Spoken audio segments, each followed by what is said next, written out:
থানায় নিয়ে যাই, কি বলো? স্যার স্যার আমাকে মারবেন না, ছেড়ে দিন। আমি সব সত্য বলছি। আমি যা কিছু করেছি সব আপনার বউয়ের কথাই করেছি। ও বলেছিল আপনার বোনের নামে সব সম্পত্তি আছে, আমি শুধু সম্পত্তিগুলো নেওয়ার জন্য ওকে সাহায্য করেছি।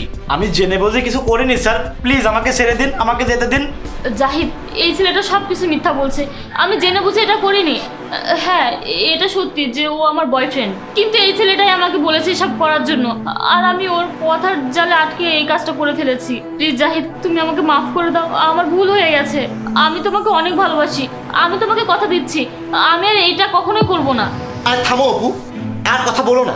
আমি সবকিছু আমার নিজের চোখেই দেখেছি যে তুমি আর তোমার এই প্রেমিক মিলে আমার বোনের উপরে কিভাবে অত্যাচার করো। তোমার কি মনে হয় আমি পাগল? আমি তোমার উপরে অনেকটা আস্থা রেখেছিলাম, বিশ্বাস করতাম যে তুমি আমার বোনের অনেকটা খেয়াল করো। তুমি আমার বোনের পায়ে গরম পানি ঢালছিলে।